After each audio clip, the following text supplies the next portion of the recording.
Class 10th के सभी विद्यार्थियों, लो जी, हमारे बच्चों के लिए जो एमपी बोर्ड के बच्चे उनके लिए अर्धवार्षिक परीक्षा के लिए आज अपन हिंदी का एक पेपर सोल्व करेंगे। इसके अलावा मैं एक पेपर और सोल्व कराऊंगा आपको। बस 2 पेपर आप कर लोगे, आप अच्छा स्कोर कर पाओगे। अर्धवार्षिक परीक्षा के लिए मैं पूरी तैयारी आपकी करा रहा हूं, आप सभी जानते हैं। तो चलिए शुरू करते हैं बिना किसी देरी के।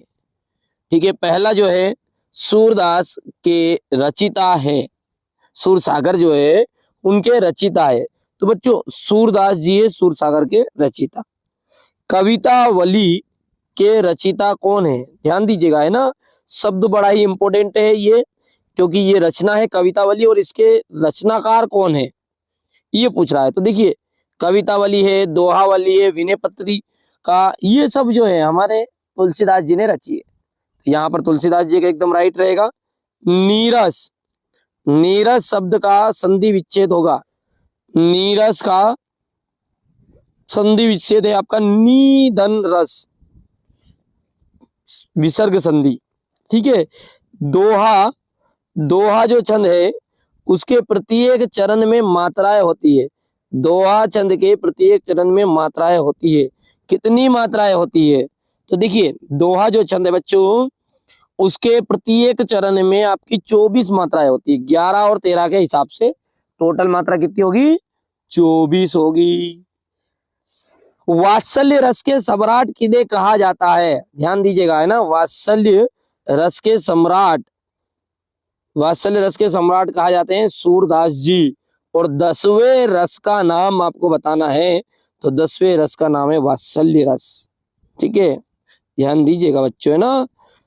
यदि आप पीडीएफ लेना चाहते हैं विथ सॉल्यूशन तो चैनल पर नंबर दिए गए हैं मेरे, उन पर आप व्हाट्सएप पर अपना नाम और एड्रेस पता कर नोट करा दीजिएगा, आपको पूरी चीजें मिल जाएगी।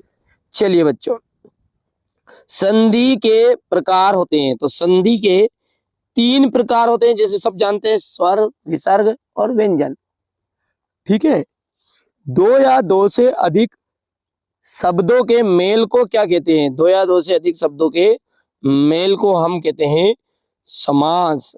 संधि नहीं कहते हैं ना, संधि कहते हैं 2 या 2 से अधिक वर्ण, वर्णों का मेल हुआ तो आपकी संधि, और 2 या 2 से अधिक, ठीक है भैया, शब्द हुए तो उनका मेल कहलाएगा समास।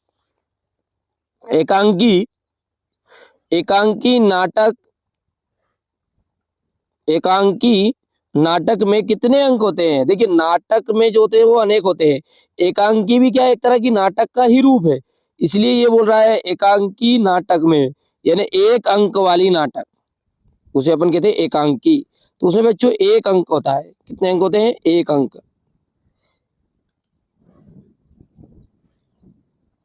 प्रतिमा बनाने वाले, बनाने वाले का नाम क्या था? प्रतिमा बनाने वाले का नाम था मोतीलाल। चौपाई छंद के प्रत्येक चरण में 16-16 मात्राएं होती है, दोहा में 24 होती है। प्रयोगवाद के जनक का नाम अज्ञ। ठीक है, अब है जोड़ी, जो कि कुछ इस तरह की आपकी रहने वाली है। ये नेताजी का जो चश्मा है, नेताजी का चश्मा, स्वयं प्रकाश जी इसके लेखक है। बाल गोविंद भगत, राम वृक्ष बेनीपुरी। माता का आंचल, शिव पूजन सहाय। मैं क्यों लिखता हूं, अज्ञे। और आत्मकथ्य, आत्मकथ्य के है जयशंकर प्रसाद। और उत्साह जो है हमारे सूर्यकांत त्रिपाठी निराला जी की रचना है। इतनी चीजें क्लियर है। आगे बढ़ते हैं बच्चों। अब है आपका एक वाक्य में उत्तर। जिसके समान कोई दूसरा ना हो, जिसके समान कोई दूसरा ना हो उसे अपन कहते हैं अद्वितीय, अद्वितीय। किसी एक खंड काव्य का नाम बताइए। तो पंचवटी एकदम राइट रहेगा इसका, पंचवटी। भगवान शंकर ने किसका धनुष तोड़ा था? भगवान शंकर का धनुष किसने तोड़ा था? तो बच्चों ये तोड़ा था राम भगवान ने। ठीक है, सभी जानते भी हैं।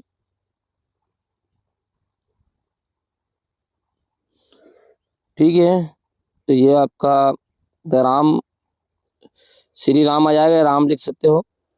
रस के कितने भेद होते हैं? रस के 10 भेद होते हैं, 10। बाल गोविंद भगत पाठ के लेखक का नाम लिखिए। तो बाल गोविंद भगत पाठ के लेखक है राम वृक्ष बेनीपुरी। ठीक है, इसके बाद में आ जाएगा अटल, शब्द का पर्यायवाची लिखना है, तो अटल का हो जाएगा आपका अचल। इसके बाद में आगे बढ़ेंगे तो सत्य और असत्य है, जो कि कुछ इस तरह का आपके रहने वाले हैं। हरि गीति का छंद,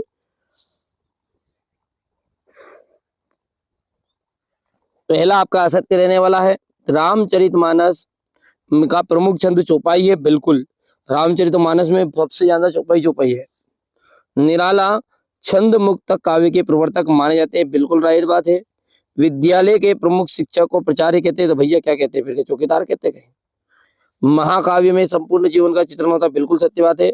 और शब्द से पूर्व लगने वाले शब्दांत को अपन उपसर्ग कहते हैं, ये बता रहा प्रत्यय, इसलिए ये बात हो गई आपकी असत्य।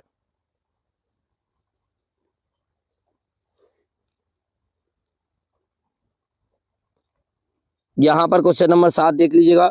लक्ष्मण ने वीर योद्धा की क्या विशेषताएं बताई? क्वेश्चन नंबर 8 में पूछेगा आपसे कि बाल गोविंद भगत के चरित्र के से आपको क्या शिक्षा मिलती है? नेताजी की मूर्ति की कमी को दूर करने के क्या उपाय किया? भगत की पुत्रवधू उन्हें अकेला क्यों नहीं छोड़ना चाहती थी? बाल गोविंद भगत की दिनचर्या लोगों के आश्चर्य के कारण क्यों थी? यहाँ से आप देख सकते हैं ये नई कविता किसे कहते हैं?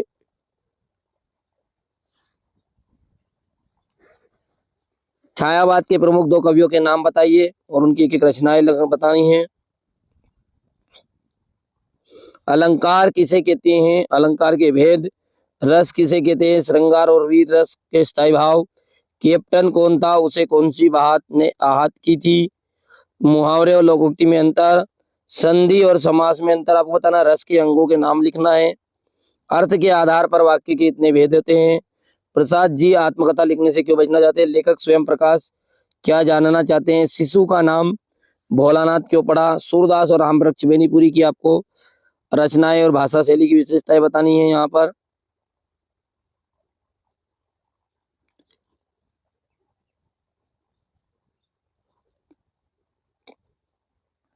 ये आपका क्वेश्चन नंबर 19 रहा। यहाँ पर क्वेश्चन नंबर 20, हमारे हरिहारिल की लकड़ी मन क्रम वचन नंद और यात्रण करे पकड़ी, ये देख लीजिएगा। आपको इन सब का सॉल्यूशन चाहिए तो मेरे नंबर पर आपको संपर्क करना पड़ेगा और आप अपना नाम और एड्रेस पता कर दिए, मैं पीडीएफ और उसके उत्तर वाली सॉल्यूशन वाली चीज पूरी आपको प्रोवाइड करा दूंगा। इतना हो गया है।